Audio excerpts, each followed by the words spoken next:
कृष्ण कृष्ण हरे हरे हरे राम राम राम हरे हरे हरे कृष्ण कृष्ण कृष्ण हरे हरे हरे राम राम राम हरे हरे हरे कृष्ण कृष्ण कृष्ण हरे राम राम राम हरे हरे हरे कृष्ण कृष्ण हरे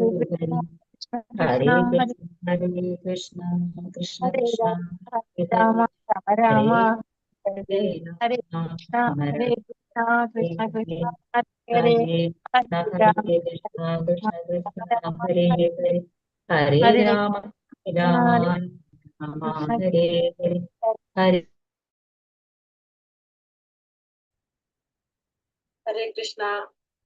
हरे कृष्णा ओम नमो हरे भगवते वासुदेवाय ओम नमो भगवते वासुदेवाय ओम नमो भगवते वासुदेवाय ओम अज्ञानतिमिरान्धस्य ज्ञानाञ्जनाशलाकय चक्षुरुन्मीलितं येन तस्मै श्रीगुरवे नमः। नमो विष्णुपादाय कृष्णप्रेष्ठाय भूतले श्रीमते भक्तिवेदान्त स्वामिनिति नामिने नमस्ते सारस्वते देवे गौरवाणी प्रचारिणे निर्विशेष शून्यवादी पाश्चात्य देशधारिणे जय श्री कृष्ण चैतन्य प्रभु नित्यानंद श्री अद्वैत गदाधर श्रीवासादि गौर भक्त वृंद हरे कृष्ण कृष्ण कृष्ण हरे हरे हरे राम राम राम हरे हरे हरे कृष्ण निगमकल्पतरोर्गलितं फलं सुखमुखामृतद्रव संयुतं पिबत भागवतं रसमालयं मुहुरहो रसिका भुवि भावुकाः नारायणं नमस्कृत्यं नरं चैव नरोत्तमं देवीं सरस्वतीं व्यासं ततो जयमुदीरयेत् नष्टप्रायेष भद्रेषु नित्यं भागवत सेवया भागवते उत्तमश्लोके भक्तिर्भवति नैष्ठिकी कृष्णाय वासुदेवाय देवकी नन्दनाय च नन्दगोपकुमाराय गोविन्दाय नमो नमः। हरे कृष्ण कृष्ण कृष्ण हरे हरे हरे राम राम राम हरे हरे ഹരേ കൃഷ്ണ ശ്രീ ശ്രീ രാധാ ഗോവിന്ദ ടെമ്പിൾ ഇസ്കോൺ മാംഗ്ലൂരിന്റെ ഭാഗവതം ക്ലാസ്സിലേക്ക് എല്ലാവർക്കും സ്വാഗതം. ഹരേ കൃഷ്ണ, എല്ലാവർക്കും പ്രണാമം. നമ്മള് രണ്ടാമത്തെ ഹരേ കൃഷ്ണ ഹരേ കൃഷ്ണ ഹരേ കൃഷ്ണ മാതാജി. ഹരേ കൃഷ്ണ മാതാജി ഹരേ കൃഷ്ണ മാതാജി. ഹരേ കൃഷ്ണ മാതാജി. ഹരേ കൃഷ്ണ എല്ലാവർക്കും പ്രണാമം.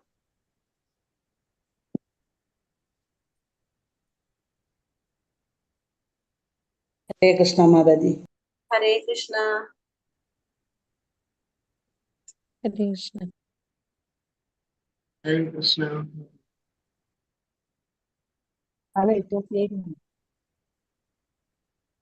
ഹരേ കൃഷ്ണ ഹരേ കൃഷ്ണ.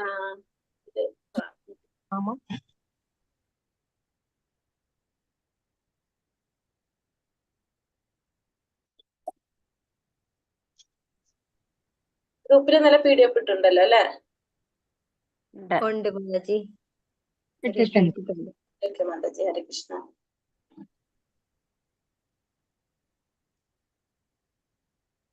ഇന്നലെ എന്താ നമ്മൾ പറഞ്ഞത്? ഇന്നലെ ഹരേ കൃഷ്ണ ഋഷി ശ്രേഷ്ഠനായ സുഖദേവസ്വാമിയെ പ്രണമിച്ചു. പിന്നെ ഇത് മുക്താവാണ് സുഖദേവ ഗോസ്വാമി എന്ന് പറഞ്ഞു. അതുകൊണ്ട് പവിത്രീകരണ ആചാരങ്ങൾക്കൊന്നും ആവശ്യമില്ല.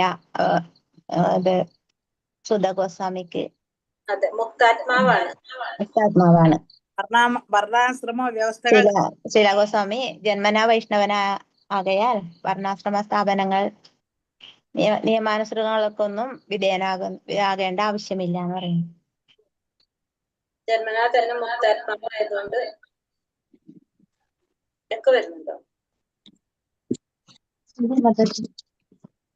ഓക്കെ, ജന്മനാ തന്നെ മുക്താത്മാവായതുകൊണ്ട് യാതൊരു വിധത്തിലുള്ള ശുദ്ധീകരണ ചടങ്ങ് അദ്ദേഹത്തിന് ആവശ്യമില്ല എന്ന് പറഞ്ഞു അല്ലെ നമ്മള്?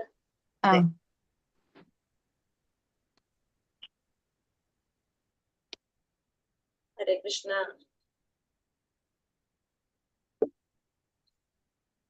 കാണുന്നുണ്ടല്ലോ അല്ലെ കറക്റ്റ് ആയിട്ട്? കാണാൻ മാതാജി. ഹരേ കൃഷ്ണ. ഓം നമോ ഭഗവതേ വാസുദേവായ. ശ്ലോകം 3. യസ്വാനും യസ്വാനുഭവമഖില ശ്രുതിസാരമേക മധ്യാത്മദീപമതിഥി തീർഷതാം തമോന്ധം സംസാരിണാം കരുണയാഹ പുരാണഗുഹ്യം തം വ്യാസസൂനുമുപയാമി ഗുരുമുനീനാം യസ്വാനുഭവമഖില ശ്രുതിസാരമേക മധ്യാത്മദീപമതിഥി തീർഷതാം തമോന്ധം സംസാരിണാം കരുണയാഹ പുരാണഗുഹ്യം തം വ്യാസസൂനുമുപയാമി ഗുരുമുനീനാം. കൃഷ്ണ ചൊല്ലിക്കോളൂ മാതാജി. യസ്സാനുഭവമഖില ശ്രുതിസാരമേക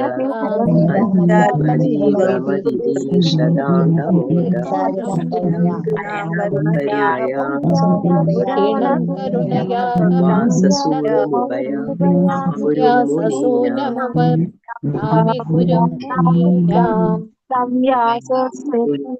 ഉപയാമി ഗുരുമുനീനാം. ഹരേ കൃഷ്ണ. ഹരേ കൃഷ്ണ. അനുഭവമഖില ശ്രുതിസാരമേക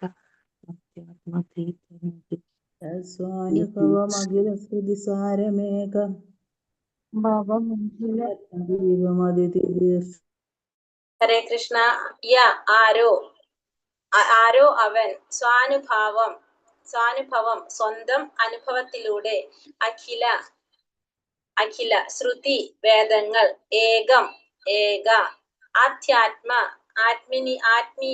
ആത്മീയ ദീപം അതിഥി തീർഷതാം തരണം ചെയ്യാൻ ആഗ്രഹിക്കുന്ന തമ അന്ധം ഭൗതിക അസ്തിത്വ കൊടും അന്ധകാരം സംസാരിണാം ഭൗതികവാദിയായ മനുഷ്യന്റെ കരുണയ അഹൈതുകമായ കൃപയാൽ അരുളി ചെയ്തു പുരാണ വേദപരിശിഷ്ടങ്ങളായ പുരാണങ്ങൾ ഗുഹ്യ അതീവ രഹസ്യമായ തം അങ്ങേക്ക് വ്യാസവത്സൻ ഉപയാമി ഞാൻ സാദരം പ്രണമിക്കുന്നു. ഗുരു ആത്മീയ ആചാര്യൻ മുനി ശ്രേഷ്ഠന്മാർ.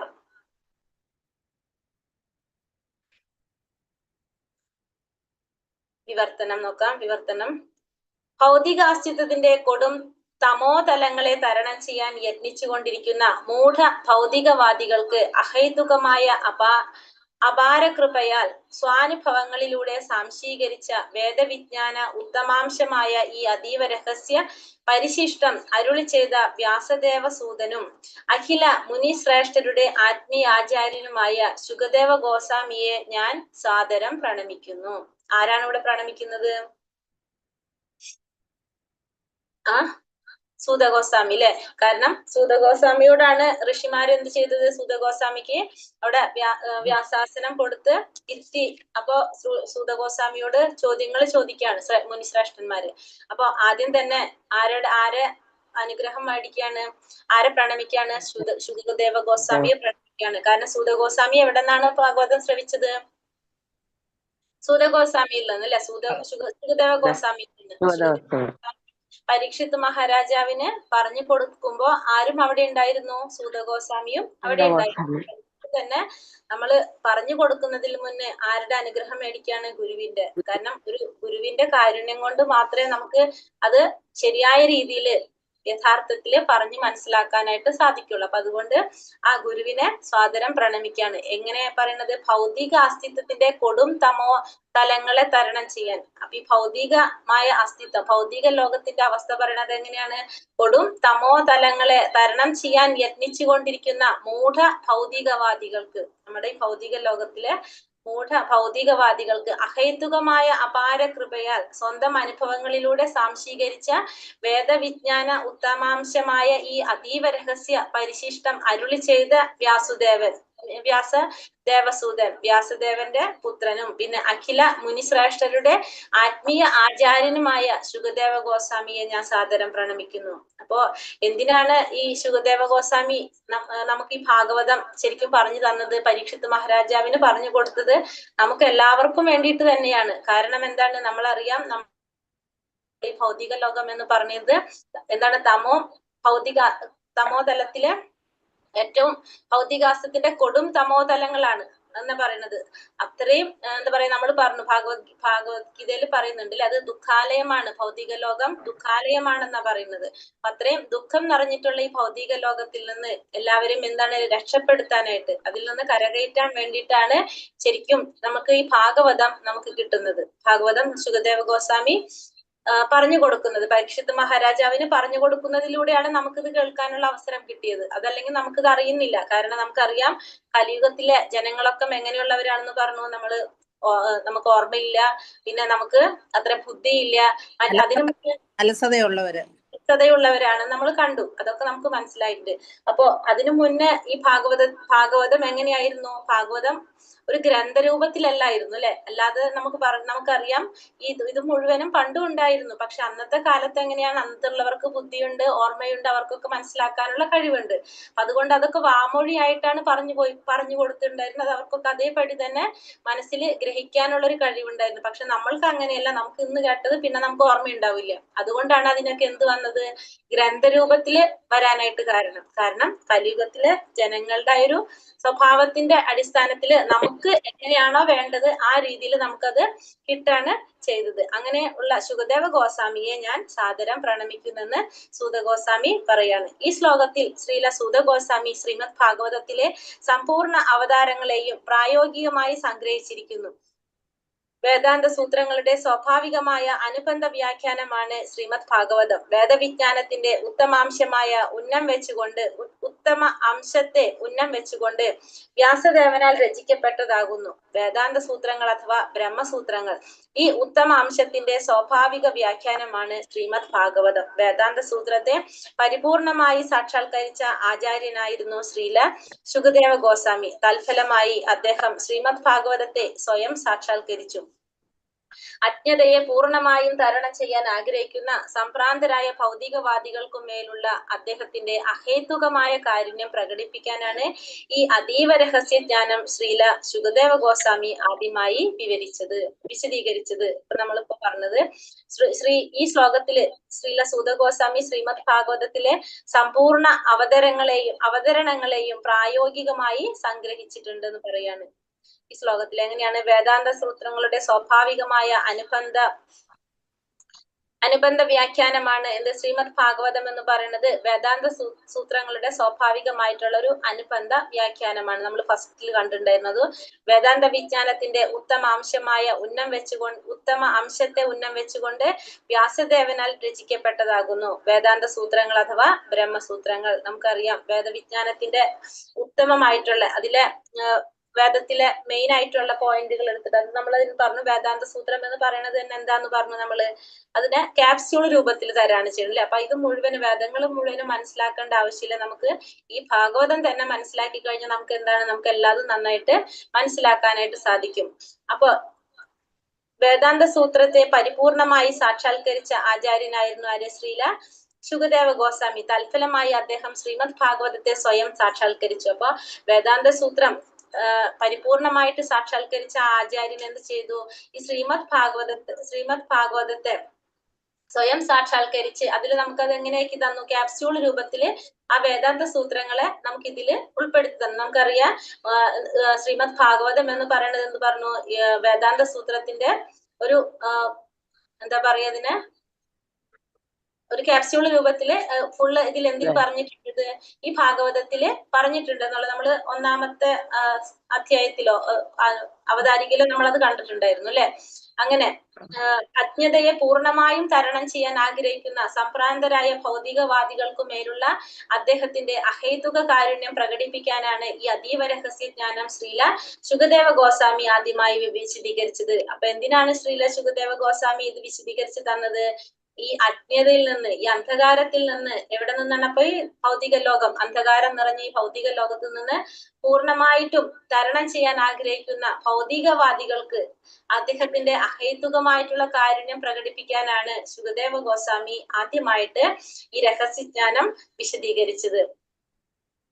ഭൗതികവാദിക്ക് സന്തോഷമായി കഴിയാനാകുമെന്ന് തർക്കിക്കുന്നതിൽ യാതൊരു അർത്ഥവുമില്ല. ഒരു ഭൗതിക സൃഷ്ടിക്കും ശ്രേഷ്ഠനായ ഒരു ഭൗതിക സൃഷ്ടിക്കും, അതായത് ശ്രേഷ്ഠനായ ബ്രഹ്മദേവൻ മുതൽ നിസാരനായ ഉറുമ്പിന് വരെ സദാ സന്തോഷവാനായി കഴിയാൻ സാധ്യമല്ല. ആനന്ദത്തിനായി നിശ്ചിത പദ്ധതികൾ ഏവരും ആസൂത്രണം ചെയ്യാൻ പ്രയത്നിക്കുന്നു. എന്നാൽ ഭൗതിക പ്രകൃതിയുടെ നിയമങ്ങൾ ഏവരെയും നിരാശരാക്കുന്നു. ആകയാലാണ് ഭൗതിക ലോകത്തെ ഈശ്വര സൃഷ്ടിയുടെ ഏറ്റവും ഇരുണ്ട തലമെന്ന് വിശേഷിപ്പിക്കുന്നത്. എന്നിരുന്നാലും അസന്തോഷവാനായ ഭൗതികവാദി അതിൽ നിന്നും പുറത്തു വരാൻ ആഗ്രഹിക്കുന്ന പക്ഷം സ്വതന്ത്രനാകാൻ സാധ്യമാണ്. നിർഭാഗ്യവശാൽ അത്രയ്ക്കുമേൽ മൂഢരാകയാൽ മോചനം പോലും അവർ ആഗ്രഹിക്കുന്നില്ല. ആകയാൽ കള്ളിച്ചെടി ആസ്വദിച്ചിരുന്ന ഒട്ടകത്തോട് അവരെ സാദൃശ്യപ്പെടുത്തിയിരിക്കുന്നു. അപ്പൊ ഇവിടെ എന്താണ് പറഞ്ഞത്? ഭൗതികവാദിക്ക് സന്തോഷമായി കഴിയാനാകുമെന്ന് തർക്കിക്കുന്നതിൽ യാതൊരു അർത്ഥവുമില്ല.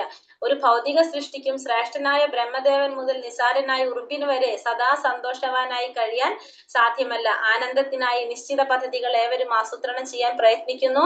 എന്നാൽ ഭൗതിക പ്രകൃതിയുടെ നിയമങ്ങൾ ഏവരെയും നിരാശരാക്കുന്നു. അതുകൊണ്ടാണ് ഭൗതിക ലോകത്തെ ഈശ്വര സൃഷ്ടിയുടെ ഏറ്റവും ഇരുണ്ട തലമെന്ന് വിശേഷിപ്പിക്കുന്നത്. അപ്പൊ ഈ ഒരു ഭൗതികവാദിക്ക് ഒരിക്കലും ഫുള്ള് സന്തോഷമായിട്ടിരിക്കാനായിട്ട് സാധിക്കില്ല. കാരണം അത് അങ്ങനെ പറയുന്നതിന് യാതൊരു അർത്ഥവും ഇല്ല എന്ന് പറയുന്നത്. കാരണം നമ്മൾ ഓരോ പ്ലാനിങ്ങുകൾ ചെയ്തുകൊണ്ടിരിക്കും, പക്ഷെ നമുക്കത് പറയുന്നത് പോലെ, നമ്മൾ ചിന്തിക്കുന്ന പോലെ നമ്മൾക്ക് ഒന്നും പ്രവർത്തിക്കാനായിട്ട് സാധിക്കില്ല. അത് ഈ ഭൗതിക പ്രകൃതിയുടെ നിയമങ്ങൾ എല്ലാവരെയും നിരാശരാക്കുന്ന നിയമങ്ങളാണ് നമുക്കുള്ളത് തന്നെ. അതുകൊണ്ട് തന്നെ എന്താ പറയണത്?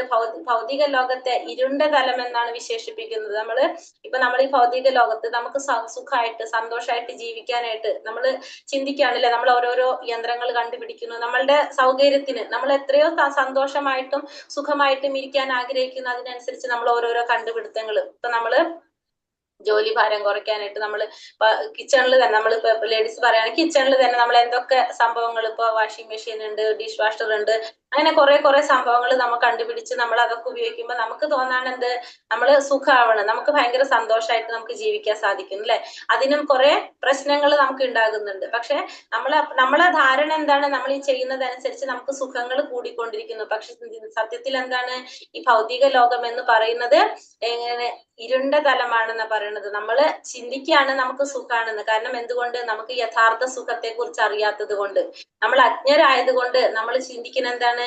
ഇതാണ് നമ്മുടെ സുഖം എന്ന് നമ്മൾ വിചാരിക്കുകയാണ് ചെയ്യുന്നത്. എന്നിരുന്നാലും അസന്തോഷവാനായ ഭൗതികവാദി അതിൽ നിന്നും പുറത്തു വരാൻ ആഗ്രഹിക്കുന്ന പക്ഷം സ്വതന്ത്രനാകാനായിട്ട് സാധ്യമാണ്. അപ്പൊ അങ്ങനെ ചിന്തിക്കുന്ന ഒരു വ്യക്തി എന്താണ് ഈ ലോകത്തിൽ നിന്ന് അതിൽ നിന്ന് പുറത്തു വരാൻ ആഗ്രഹിക്കുന്ന പക്ഷം അയാൾക്ക് എന്ത് ചെയ്യാൻ സാധിക്കും? സ്വതന്ത്രനാകാനായിട്ട് സാധ്യമാണ്. പക്ഷെ എന്താണ്? നമ്മള് നിർഭാഗ്യവശാൽ അത്രയ്ക്കുമേൽ മൂഢരാകയാൽ മോചനം പോലും അവർ ആഗ്രഹിക്കുന്നില്ല. ആകയാൽ കള്ളിച്ചെടി ആസ്വദിച്ചിരുന്ന ഒട്ടകത്തോട് അവരെ സാദൃശ്യപ്പെടുത്തിയിരിക്കുന്നു. പക്ഷെ അവരൊരിക്കലും ഇതൊരു സുഖമല്ല എന്ന് അവർ ചിന്തിക്കുന്നില്ല. നമ്മുടെ ക്ലാസ്സിൽ ഏതോ ഒരു ക്ലാസ്സിൽ ആരോ ചോദിച്ചു, ഈ ഭൗതിക ലോകത്തിൽ എന്താ പ്രോബ്ലം ഉള്ളത്? നമ്മൾ സുഖമായിട്ടല്ല ജീവിക്കുന്നതെന്ന്. കാരണം എന്തുകൊണ്ടാണ് നമ്മൾ അങ്ങനെ ചിന്തിക്കുന്നത്? നമുക്ക് യഥാർത്ഥ സുഖം അറിയാത്തത് കൊണ്ട് നമ്മൾ വിചാരിക്കുകയാണ് ഇതാണ് നമ്മുടെ സുഖം. നമുക്ക് ഇങ്ങനെയാണ് നമ്മുടെ ജീവിതം. കുറെ പ്രശ്നങ്ങൾ ഉണ്ടാകും, കുറെ ബുദ്ധിമുട്ടുകൾ ഉണ്ടാകും. ഇതൊക്കെ ഇങ്ങനെയാണ് നമ്മൾ ജീവിക്കേണ്ടത്, ഇതാണ് നമ്മുടെ സുഖം എന്ന് നമ്മൾ ധരിക്കുകയാണ്. കാരണം നമ്മൾ അജ്ഞത കാരണം കൊണ്ടാണ് നമുക്കത് തോന്നുന്നത്. ഇപ്പൊ നമ്മൾ തന്നെ പറഞ്ഞു, നാമം ജപിക്കുമ്പോൾ നമുക്ക് കിട്ടുന്ന ഒരു സന്തോഷം, നമുക്ക് കിട്ടുന്ന ആനന്ദം. കാരണം അത് നമ്മൾ എന്തുകൊണ്ടാണ് എടുത്ത് പറയണത്? ഇതുവരെ കിട്ടാത്ത എന്തോ ഒരു ഫീലിംഗ് നമുക്ക് അതിൽ കിട്ടുന്നുണ്ട്. അതുകൊണ്ടാണ് നമ്മൾ അതിനെത്ര ഹൈലൈറ്റ് ചെയ്ത് പറയുന്നത്. കാരണം എന്താണ്? നമുക്ക് നമ്മുടെ അജ്ഞത കാരണം കൊണ്ട് നമുക്ക് ഒന്നും അറിയുന്നില്ല. ഇപ്പൊ നമ്മള് ഭഗവാനിലേക്ക് അടുക്കും തോറും, അല്ലെങ്കിൽ സാക്ഷാത്കാരം, ഇപ്പൊ നമുക്ക് നാല് അല്ലെങ്കിൽ ഒരു 16 റൗണ്ട് നാമം ജപിക്കുമ്പോൾ നമുക്ക് ഇത്രയും സന്തോഷം കിട്ടുകയാണെങ്കിൽ, നമുക്ക് സാക്ഷാത്കാരം നേടാൻ സാധിക്കുകയാണെങ്കിൽ നമ്മൾ എങ്ങനെയായിരിക്കും? കാരണം ഈ അതീന്ദ്രിയ സന്തോഷം എന്ന് പറയുന്നത് നമുക്ക് അനുഭവിച്ചറിയാത്തോടത്തോളം നമുക്കത് എങ്ങനെയാണെന്ന് ഫീൽ ചെയ്യാൻ സാധിക്കില്ല. നമ്മൾ അതിലേക്ക് എത്താനാണ് നമ്മൾ ശ്രമിക്കുക. നമുക്കിപ്പോ ഭഗവാന്റെ നാമം ഒരു 24 മണിക്കൂറിൽ 2 മണിക്കൂറോ 1 മണിക്കൂറോ നമ്മൾ നാമം ജപിക്കുമ്പോൾ നമുക്ക് കുറച്ച് സന്തോഷം കിട്ടുന്നു, നമുക്ക് ഫീൽ ചെയ്യാണ്. സന്തോഷം മീൻസ് നമുക്ക് പറഞ്ഞറിയിക്കാൻ പറ്റാത്ത എന്തോ ഒരു ഫീലിംഗ് നമുക്ക് വരുന്നുണ്ട്. കാരണം അതെല്ലാവരും പറയുന്ന ഒരു കാര്യമാണ്. അപ്പൊ നമുക്ക് ആത്മസാക്ഷാത്കാരം നേടാനാണ് നമ്മൾ ഇതൊക്കെ ചെയ്തു പോകുന്നത് അല്ലെ. അപ്പൊ നമുക്ക് സാക്ഷാത്കാരം നേടിക്കഴിഞ്ഞാലുള്ള നമ്മളുടെ സിറ്റുവേഷൻ, നമ്മളെ അവസ്ഥ എങ്ങനെയായിരിക്കാം? അല്ലെ? അപ്പൊ നമ്മള് അതിന് വേണ്ടിയിട്ട് ശ്രമിച്ചുകൊണ്ടേയിരിക്കണം. കാരണം ഭഗവാനിലേക്ക് കുറച്ച് നമ്മൾ അടുക്കുമ്പോ തന്നെ നമുക്ക് ഇത്രയും കിട്ടുന്നുണ്ടെങ്കിൽ നമുക്ക് കൂടുതൽ കൂടുതൽ ഭഗവാനിലേക്ക് അടുക്കും തോറും നമുക്ക് യഥാർത്ഥ സന്തോഷം എന്തെന്ന് മനസ്സിലാക്കാനായിട്ട് സാധിക്കും. അതാണ് ആ ഒരു ആനന്ദം, പരമാനന്ദത്തിലേക്ക് എത്താനായിട്ട് നമുക്ക് സാധിക്കും. അപ്പൊ അതിനാണ് നമ്മള് ഓരോരുത്തരും ശ്രമിക്കേണ്ടത്. രക്തം പുരണ്ട, ഇതിനെന്താ പറയണത്, ആ കള്ളിച്ചെടി ആസ്വദിച്ച് തിന്ന ഒട്ടകത്തോട് ആണ് ഇവരെ സാദൃശ്യപ്പെടുത്തിയിരിക്കുന്നത്. കാരണം രക്തം പൂണ്ട കള്ളിച്ചെടിയുടെ സ്വാദ് ഇഷ്ടപ്പെടുന്ന ഒട്ടകം മുള്ളുകളാൽ തന്റെ നാക്ക് മുറിപ്പെടുമ്പോഴുണ്ടാകുന്ന രക്തത്തിന്റെ സ്വാദാണ് താൻ ആസ്വദിക്കുന്നതെന്ന സത്യം മനസ്സിലാക്കുന്നില്ല. അപ്പൊ ഒരു ഒട്ടകം കള്ളിച്ചെടി തിന്നുമ്പോ, കാരണം കള്ളിച്ചെടിമ നിറച്ച് മുള്ളുകളാണ് അല്ലെ, ആ മുള്ളിന്റെ ആ കള്ളിച്ചെടിയുടെ ആ സ്വാദ് ആസ്വദിക്കുമ്പോ എന്താണ്, ആ മുള്ളുകൾ കൊണ്ട് നാവ് മുറിപ്പെടുമ്പോ രക്തം വരും. ആ രക്തത്തിന്റെ സ്വാദാണ് ശരിക്കും ആ കള്ളിച്ചെടിയുടെ സ്വാദ്. പക്ഷെ ഒട്ടകം വിചാരിക്കുന്ന കള്ളിച്ചെടിയുടെ സ്വാദ് എന്ന് പറയുന്നത് ആ രക്തത്തിന്റെ ആണെന്നുള്ളത് ആർക്കും മനസ്സിലാകുന്നില്ല. സ്വന്തം രക്തത്തിന്റെ ആണെന്നുള്ളത് ആ ഒട്ടകത്തിന് മനസ്സിലാക്കാനായിട്ട്, ആ ഒരു സത്യം മനസ്സിലാക്കാനായിട്ട് സാധിക്കുന്നില്ല. അതേപോലെ ഭൗതികവാദിക്ക് സ്വന്തം രക്തം തേൻ പോലെ മധുരിക്കുന്നു. അതേപോലെ തന്നെ ഒരു ഭൗതികവാദിക്ക് സ്വന്തം രക്തം തേൻ പോലെ മധുരിക്കുന്നു. സ്വന്തം സൃഷ്ടികളാൽ നിരന്തരം പീഡിപ്പിക്കപ്പെടുന്നുണ്ടെങ്കിലും അവൻ രക്ഷ നേടാൻ ആഗ്രഹിക്കുന്നില്ല. അത്തരം ഭൗതികവാദികളാണ് കർമ്മികൾ. അപ്പൊ സ്വന്തം സൃഷ്ടികളാൽ നിരന്തരം പീഡിപ്പിക്കപ്പെടുന്നുണ്ടെങ്കിലും അവൻ രക്ഷ നേടാനായിട്ട് ആഗ്രഹിക്കുന്നില്ല. അത്തരം ഭൗതികവാദികളെയാണ് ആര് പറയുന്നത്, കർമ്മികൾ. 100,000 കർമ്മികളിൽ നാമമാത്രമായവർ മാത്രമേ ഭൗതിക ഏർപ്പാടുകളിൽ മടുപ്പ് തോന്നി നൂലാമാലകളിൽ നിന്ന് സ്വതന്ത്രരാകാൻ അഭിലഷിക്കുകയുള്ളൂ. ഇപ്പൊ ഇത്ര കുറെ കർമ്മികള്, നമ്മൾ ഇങ്ങനെയുള്ളവരിൽ നിന്ന് നാമമാത്രമായി വളരെ കുറച്ചു പേര് മാത്രമാണ് ഈ ഭഗവാനെ കുറിച്ച് അറിയാൻ, ആ സത്യത്തെ കുറിച്ച് അറിയാനായിട്ട് അല്ലെങ്കിൽ ഇതിൽ നിന്ന് രക്ഷപ്പെടാനായിട്ട് ആഗ്രഹിക്കുന്നുള്ളൂ. അത്തരം വിവേകികൾ ജ്ഞാനികളാകുന്നു. അത്തരം വിവേകികളാണ് ആര്, ജ്ഞാനികൾ. കാരണം ഭഗവാനെ കുറിച്ച് മനസ്സിലാക്കുമ്പോഴാണ് അവർക്ക് എന്ത് തോന്നുന്നത്, ഇതിൽ നിന്ന് രക്ഷ പ്രാപിക്കണം എന്ന് തോന്നുന്നത്. വേദാന്ത സൂത്രം അവരെ ഉദ്ദേശിച്ചുള്ളതാണ്. അപ്പൊ അവർക്ക് വേണ്ടിയിട്ടാണ് എന്ത്, ഈ വേദാന്ത സൂത്രം. തത്വദീക്ഷ ഇല്ലാത്ത മനുഷ്യർ വേദാന്ത സൂത്രത്തെ ദുരുപയോഗം ചെയ്യുമെന്ന് പരമദിവ്യോത്തമ പുരുഷന്റെ അവതാരമാകിയാൽ ശ്രീവ്യാസദേവൻ മുൻകൂട്ടി ദർശിച്ച് സ്വയം വേദാന്ത സൂത്രത്തിന്റെ അനുബന്ധമായി ഭാഗവത പുരാണം രചിച്ചു. അപ്പോ തത്വദീക്ഷയില്ലാത്ത മനുഷ്യര് വേദാന്ത സൂത്രത്തെ ദുരുപയോഗം ചെയ്യുമെന്ന് ആർക്കറിയാമായിരുന്നു? വേദവ്യാസൻ ഭഗവാന്റെ തന്നെ അവതാരമാണ്, ജ്ഞാനാവതാരമാണ്. അതുകൊണ്ട് തന്നെ അദ്ദേഹത്തിന് അത് അറിയാവുന്നത് കൊണ്ട് തന്നെ അദ്ദേഹം എന്ത് ചെയ്തു, വേദാന്ത സൂത്രത്തിന്റെ അനുബന്ധമായിട്ട് ഭാഗവത പുരാണം രചിച്ചു. ബ്രഹ്മസൂത്രങ്ങളുടെ യഥാർത്ഥ വ്യാഖ്യാനമാണ് ശ്രീമദ് ഭാഗവതമെന്ന് സുവ്യക്തമായി പ്രസ്താവിച്ചിരിക്കുന്നു. അപ്പൊ വേദാന്ത സൂത്രം ഈ സൂത്രങ്ങളുടെ യഥാർത്ഥ വ്യാഖ്യാനമാണ് എന്ത്, ശ്രീമദ് ഭാഗവതം എന്ന് സുവ്യക്തമായിട്ട് പ്രസ്താവിച്ചിരിക്കുന്നു. നമ്മൾ പറഞ്ഞു ഫസ്റ്റത്തെ ശ്ലോകം തുടങ്ങുന്നതിന് ജന്മത്യാസയത്തോ നയാതിതര. അപ്പൊ ആ വേദാന്ത സൂക്തത്തിൽ നിന്നാണ് ആ ശ്ലോകം തുടങ്ങുന്നത് തന്നെ. അതീന്ദ്രിയ മുക്താവസ്ഥ ജന്മനാ പ്രാപ്തമാക്കിയ സുപുത്രനായ ശുകദേവ ഗോസ്വാമിക്ക് ശ്രീല വ്യാസദേവൻ ശ്രീമദ് ഭാഗവതം പകർന്നു നൽകി. അതിനുശേഷം അദ്ദേഹം എന്താണ്, അതീന്ദ്രിയ മുക്താവസ്ഥ ജന്മനാ പ്രാപ്തമാക്കിയത് അല്ലെ. നമുക്കറിയാം ശുകദേവ ഗോസ്വാമിയെ കുറിച്ച് ഇന്നലെ നമ്മൾ പറഞ്ഞിരുന്നു. 16 വർഷം അമ്മയുടെ ഗർഭത്തിൽ കിടന്നിട്ടാണ് പുറത്തേക്ക് വരുന്നത്. കാരണം മുക്താത്മാവായിട്ടാണ് അദ്ദേഹം പുറത്തേക്ക് ഭൗതിക ലോകത്തിലേക്ക് വരുന്നത് തന്നെ. അപ്പൊ അങ്ങനെ ജന്മനാ തന്നെ ആ മുക്താവസ്ഥ പ്രാപ്തമാക്കിയിട്ടുള്ള ശുകദേവ ഗോസ്വാമിക്ക് ശ്രീല വ്യാസദേവൻ ശ്രീമദ് ഭാഗവതം പകർന്നു നൽകി. സ്വന്തം അനുഭവത്തിലൂടെ ശ്രീല ശുകദേവ ഗോസ്വാമി ശ്രീമദ് ഭാഗവതത്തെ സാക്ഷാത്കരിക്കുകയും അനന്തരം ശ്രീമദ് ഭാഗവത വിശദീകരണം നടത്തുകയും ചെയ്തു. അപ്പൊ ശ്രീല ശുകദേവ ഗോസ്വാമി സ്വന്തം അനുഭവത്തിലൂടെ ശുകദേവ ഗോസ്വാമി ശ്രീമദ് ഭാഗവതത്തെ സാക്ഷാത്കരിച്ച് സ്വന്തം അനുഭവത്തിലൂടെ അനന്തരം അത് ശ്രീമദ് ഭാഗവത വിശദീകരണം നടത്തുകയും ചെയ്തു. കാരണം അദ്ദേഹം നമ്മൾ പറഞ്ഞു ശുഗതത്തയാണ് അമ്മയുടെ ഗർഭത്തിലേക്ക് അവിടെ 16 വർഷം ഇരുന്ന് എന്താണ് ഭാഗവതം ശ്രവിച്ച് ആണ് അദ്ദേഹത്തിന് എന്താ ആയത്, മുക്താത്മാവായിട്ട് മാറിയത്. അതുകൊണ്ടാണ് പറഞ്ഞത് സ്വന്തം അനുഭവത്തിലൂടെയാണ് ശ്രീമദ് ഭാഗവതത്തെ സാക്ഷാത്കരിച്ച് ശ്രീമദ് ഭാഗവത വിശദീകരണം നടത്തിയത് അദ്ദേഹം. കാരണം സ്വയം മുക്താത്മാവായിട്ടാണ് അദ്ദേഹം പുറത്തേക്ക് വരുന്നത്. എങ്ങനെയാണ്, എന്തുകൊണ്ടാണ് വരുന്നത്? കാരണം ഭാഗവത ശ്രവണത്തിലൂടെ ഭഗവാനെ കുറിച്ചും ഭഗവാന്റെ ശുദ്ധഭക്തന്മാരെ കുറിച്ചുള്ള ശ്രവണത്തിലൂടെയാണ് അദ്ദേഹം ആരായിട്ട് മാറുന്നത്, മുക്താത്മാവായിട്ട് മാറുന്നത്. ആ സ്വന്തം അനുഭവത്തെയാണ് സാക്ഷാത്കരിച്ചത് മറ്റുള്ളവർക്ക് വിശദീകരിച്ച് നൽകുന്നത്. സുഖദേവ ഗോസ്വാമിയുടെ അഹേതുകമായ കാരുണ്യത്താൽ ഭൗതിക അസ്തിത്വത്തിൽ നിന്നും സ്വതന്ത്രനാകാൻ ആഗ്രഹിക്കുന്ന എല്ലാ ആത്മാർത്ഥ ജനങ്ങൾക്കും ഭാഗവത വേദാന്ത സൂത്രം ലഭ്യമാണ്. അപ്പോ വേദാന്ത സൂത്രം എന്ന് പറഞ്ഞതാണ് ഇവിടെ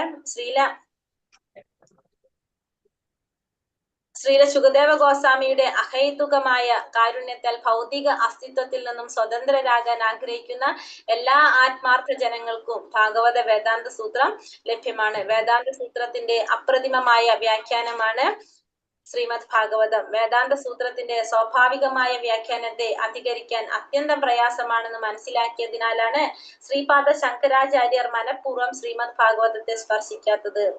എന്തുകൊണ്ടാണ് പറയുന്നത് ഇവിടെ? വേദാന്ത സൂത്രത്തിന്റെ അപ്രതിമമായ വ്യാഖ്യാനമാണ് ശ്രീമദ് ഭാഗവതം. വേദാന്ത സൂത്രത്തിന്റെ സ്വാഭാവികമായ വ്യാഖ്യാനത്തെ അധികരിക്കാൻ അത്യന്തം പ്രയാസമാണെന്ന് മനസ്സിലാക്കിയതിനാണ് ശ്രീപാദ ശങ്കരാചാര്യര് മനഃപൂർവ്വം ശ്രീമദ് ഭാഗവതത്തെ സ്പർശിക്കാത്തത്. ശങ്കരാചാര്യർ ശാരീരിക ഭാഷ്യം രചിച്ചുവെന്ന് മാത്രമല്ല, അദ്ദേഹത്തിന്റെ അനുവർത്തികൾ എന്നറിയപ്പെടുന്നവർ ശ്രീമദ് ഭാഗവതത്തെ ഒരു നൂതന അവതരണമായി കരുതി കഠിനമായി എതിർത്തു. മായാവാദ പ്രസ്ഥാനം ഭാഗവതത്തിനെതിരായി നടത്തുന്ന പ്രചാരണങ്ങളാൽ നാം വഞ്ചിക്കപ്പെടരുത്. ഈ ആമുഖ ശ്ലോകത്തിൽ ശ്രീമദ് ഭാഗവത പരമഹംസന്മാരെയും മാത്സര്യം എന്ന ഭൗതിക രോഗാവസ്ഥയിൽ നിന്നും പരിപൂർണ മോചനം നേടിയവരെയും ഉദ്ദേശിച്ചുള്ളതാകുന്നു. അപ്പോ ഇവിടെ എന്താ പറഞ്ഞ ശങ്കരാചാര്യർ എന്താണ്? നിർവ്യക്തിഗതവാദിയിലാണ് അല്ലെ. അപ്പൊ നമ്മൾ പറയും മായാവാദ സിദ്ധാന്തത്തിന്റെ ആണ് പറയുന്നത് അല്ലെ ശങ്കരാചാര്യ ഭാഷ്യം പറയുന്നത്. അപ്പോ ഭാഗവതം നമ്മൾ പറയുന്നത് എന്താണ്? വ്യക്തിയാണത്. കാരണം ഭഗവാൻ തന്നെയാണ് ഭാഗവതം. ഭഗവാനെ വ്യക്തി രൂപത്തിലാണ് നമ്മൾ ആരാധിക്കുന്നത്. അപ്പോ ഇതിൽ പറഞ്ഞിരിക്കുന്നത് ആരാണ്? ഭഗവാനെ കുറിച്ചും ഭഗവാന്റെ ഭക്തന്മാരെ കുറിച്ചാണ് പറയുന്നത്. അപ്പോ അങ്ങനെയുള്ള ഭാഗവതത്തെ ഭാഷ്യം ഉണ്ടാക്കാനായിട്ട് ബുദ്ധിമുട്ടാണ്. ശങ്കരാചാര്യർക്ക് അതറിയാം. അതുകൊണ്ട് അദ്ദേഹം എന്ത് ചെയ്തു? അത് മനഃപൂർവ്വം ഭാഗവതത്തെ അദ്ദേഹം ടച്ച് ചെയ്തില്ല.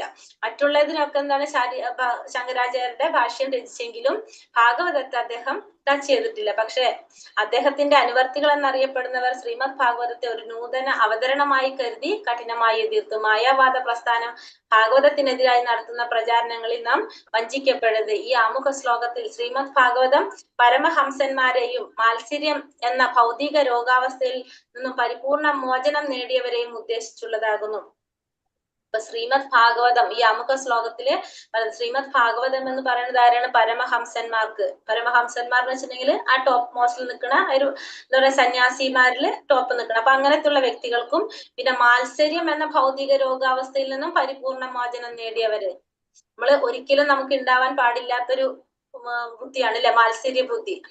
നിർമത്സരാണാം സദാം എന്നാണ് നമ്മൾ കണ്ടത് അല്ലെ. മത്സരങ്ങൾ ഇല്ലാത്തവർക്കാണ്, ഭക്തന്മാർക്കാണ് എന്ത് പറയുന്നത്? ഈ ഭാഗവതം മനസ്സിലാക്കാനായിട്ട് സാധിക്കുള്ളൂ. അങ്ങനെയുള്ള രോഗാവസ്ഥയിൽ നിന്നും മോചനം നേടിയവർക്കാണ് ഈ ഭാഗവതം പറഞ്ഞിരിക്കുന്നത് തന്നെ. ഭൗതിക സൃഷ്ടിക്ക് അതീതനാണ് പരമദിവ്യോക്തമ പുരുഷനായ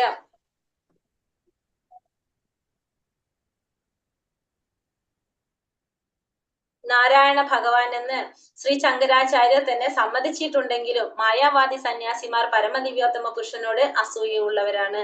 അപ്പോ ഭഗവാൻ ഭൗതിക സൃഷ്ടിക്ക് അതീതനാണ്, പരമദിവ്യോത്തമ പുരുഷനായ നാരായണനായ ഭഗവാൻ എന്ന് ശ്രീപാദ ശങ്കരാചാര്യർ തന്നെ സമ്മതിച്ചിട്ടുണ്ട്. പക്ഷെ എങ്കിലും മായാവാദി സന്യാസിമാർ എന്താണ്? പരമപുരുഷനോട് അസൂയുള്ളവരാണെന്ന് പറഞ്ഞു. അപ്പൊ ശങ്കരാചാര്യർ തന്നെ സമ്മതിച്ചിട്ടുള്ളതാണ് പരമദിവ്യോത്തമ പുരുഷനായ ഭഗവാൻ എന്ന് പറഞ്ഞത് ഭൗതിക സൃഷ്ടിക്ക് അതീതനാണെന്ന്. പക്ഷെ അവർ ഭഗവാനോട് അസൂയുള്ളവരാണ് മായാവാദ സന്യാസിമാരെന്ന് പറയാണ്. മായാവാദി സന്യാസികൾക്ക് ശ്രീമദ് ഭാഗവതം പ്രാപ്യമല്ല. എന്തുകൊണ്ടാണ് മായാവാദി സന്യാസികൾക്ക് ശ്രീമദ് ഭാഗവതം പ്രാപ്യമല്ലാത്തത്? അതില് ഭഗവാനെ വ്യക്തി രൂപത്തിലാണ് പറയുന്നത് അല്ലെ. ഭഗവാൻ ഒരു വ്യക്തിയായിട്ടാണ് നമ്മൾ ഓരോ കാര്യങ്ങളും ഭഗവാന്റെ ലീലകളും എല്ലാം പറഞ്ഞു പോകുന്നത്. അപ്പൊ അതുകൊണ്ട് തന്നെ അവർക്കത് ദഹിക്കില്ല, ഡൈജസ്റ്റ് ചെയ്യാനായിട്ട് തന്നെ സാധിക്കില്ല. അവർക്കത് പ്രാപ്യമല്ലാത്തതാണ്. എന്നാൽ ഭൗതിക അസ്തിത്വത്തിൽ നിന്നും സ്വതന്ത്രമാകാൻ യഥാർത്ഥ ഔത്സുക്യമുള്ളവർ ശ്രീമദ് ഭാഗവതത്തെ ശരണം പ്രാപിക്കേണ്ടതാണ്. എന്തെന്നാൽ ശ്രീമദ് ഭാഗവതം ശ്രീല സുഖദേവ ഗോസ്വാമിയുടെ അധരങ്ങളിൽ നിന്നും ഉത്ഭവിച്ചതാണ്. അതീന്ദ്രിയ നിരപേക്ഷ സത്യത്തെ ബ്രഹ്മം, പരമാത്മാ, ഭഗവാൻ എന്നിങ്ങനെ പരിപൂർണമായി ദർശിക്കുവാൻ ശ്രീമദ് ഭാഗവതം ഒരാളെ കഴിവുള്ളവനാക്കി തീർക്കുന്നു. അപ്പോ ശ്രീമദ് ഭാഗവതം നമുക്ക് ഈ ഭൗതിക ലോകത്തിലെ നമ്മൾ ഈ ദുഃഖം നിറഞ്ഞ ഈ ഭൗതിക ലോകത്തിൽ നിന്ന്, ശാശ്വതമല്ലാത്ത ഈ ലോകത്തിൽ നിന്ന് നമുക്ക് രക്ഷ നേടാൻ വേണ്ടിയിട്ട് നമ്മൾ ഈ ജന്മ മൃത്യു ജരാവ്യാധികൾ നമ്മൾ അനുഭവിക്കുന്ന ദുഃഖങ്ങൾ, ദുരിതങ്ങൾ, അതിൽ നിന്ന് നമുക്ക് മോചനം കിട്ടണമെങ്കിൽ നമ്മൾ എന്ത് വേണം? ശ്രീമദ് ഭാഗവതത്തെ ശരണം പ്രാപിക്കേണ്ടതാണ്. കാരണം ശ്രീമദ് ഭാഗവതം എന്ന് പറയുന്നത് സുഖദേവ ഗോസ്വാമിയുടെ അധരങ്ങളിൽ നിന്നും ഉത്ഭവിച്ചിട്ടുള്ളതാണ്. അത്രയും എല്ലാവർക്കും മനസ്സിലാകാവുന്ന രീതിയിൽ ഒരു നമ്മൾ പറഞ്ഞു പരിപക്വ ഫലമാണെന്ന് പറഞ്ഞാൽ അത് ഇതിന്റെ കൽപ്പവൃക്ഷത്തിന്റെ പരിപക്വ ഫലമായിട്ടുള്ളതാണ് ശ്രീമദ് ഭാഗവതം എന്ന് നമ്മൾ പറഞ്ഞു. സുഖദേവ ഗോസ്വാമിയുടെ അധരങ്ങളിൽ നിന്ന് ഉത്ഭവിച്ചത് കാരണം കൊണ്ട് തന്നെ അതിനെന്താണ്, ഇതിന് മാധുര്യം കൂടുതലാണ്, മറ്റുള്ളവർക്ക് മനസ്സിലാകാവുന്ന ആകർഷിക്കാവുന്ന രീതിയിലാണ് ഇതിന്റെ അവതരണം വന്നിരിക്കുന്നത്. അതുകൊണ്ട് തന്നെ ഈ അതീന്ദ്രിയമായ നിരപേക്ഷ സത്യത്തെ ബ്രഹ്മം, പരമാത്മാ, ഭഗവാൻ എന്നിങ്ങനെ പരിപൂർണമായി ദർശിക്കുവാൻ ശ്രീമദ് ഭാഗവതം ഒരാളെ കഴിവുള്ളവനാക്കി തീർക്കുന്നു. അപ്പൊ ഈ അതീന്ദ്രിയമായ ഈ നിരപേക്ഷ സത്യത്തെ ബ്രഹ്മം, പരമാത്മാ, ഭഗവാൻ ഇങ്ങനെ പരിപൂർണമായിട്ട് നമുക്ക് മനസ്സിലാക്കാനായിട്ട് ഒരാളെ കഴിവുള്ളതാക്കി തീർക്കാൻ എന്ത്? ശ്രീമദ് ഭാഗവതം. ഭഗവാൻ തന്നെയാണ്. നമ്മൾ എന്നും ഒരു വ്യക്തിയെ കുറിച്ച് കേൾക്കുക മാത്രമല്ല, അവരെ നമ്മൾ കണ്ടുകൊണ്ടിരിക്കുകയാണ്. ഭാഗവതം ഒരു വ്യക്തിയാണ്, അത് ഭഗവാനാണ്. ഭാഗവതം നമ്മൾ ഡെയിലി ഭാഗവതം എന്ന് പറയുമ്പോൾ ഭഗവാനാണെന്ന് പറയുമ്പോൾ നമ്മൾ എന്നും ഭഗവാനെ കണ്ടുകൊണ്ടിരിക്കും തോറും നമുക്ക് എന്താണ്, ആ വ്യക്തിയോട് കാണും തോറും നമുക്ക് ആ വ്യക്തിയോട് കൂടുതൽ നമുക്ക് ഇഷ്ടം വന്നുകൊണ്ടിരിക്കും. അപ്പൊ നമ്മള് നിത്യം ഭാഗവത സേവയാന്ന് പറയാനാണ് അല്ലേ? കാരണം ഭഗവാനെ നിത്യവും സേവിക്കുകയാണ് നമ്മൾ. വ്യക്തി രൂപത്തിൽ ഭഗവാനെ ആരാധിക്കാണ് നമ്മൾ. രാവിലെ ഇപ്പൊ എന്താ ചെയ്യുന്നത്? ഭഗവാനെ വ്യക്തിയായിട്ട് ഒരു ഭാഗവതം എന്ന് പറഞ്ഞു കഴിഞ്ഞാൽ ഭഗവാനാണ്. അപ്പൊ ഭഗവാനെ നമ്മൾ രാവിലെ എന്നും ആരാധിക്കുകയാണ് ചെയ്യുന്നത്, ആദരിക്കുകയാണ് ചെയ്യുന്നത്. അപ്പൊ എന്താ, സ്വാഭാവികമായിട്ടും നമുക്ക് ആ ഭഗവാനോടുള്ള ഇഷ്ടം നമുക്ക് കൂടിക്കൊണ്ടിരിക്കും. അങ്ങനെ നമുക്ക് എന്ത് ചെയ്യാൻ സാധിക്കും? നമുക്ക് പതുക്കെ ആ സാക്ഷാത്കാരത്തിലേക്ക് കടക്കാനായിട്ട് സാധിക്കും. ഹരേ കൃഷ്ണ കൃഷ്ണ കൃഷ്ണ ഹരേ ഹരേ, ഹരേ രാമ രാമ രാമ ഹരേ ഹരേ. വഞ്ചാകൽപതരൂപേശ്ച കൃപാ സിന്ധോഭ്യേവ ച പതിതാനാം പാവനേഭ്യോ വൈഷ്ണവ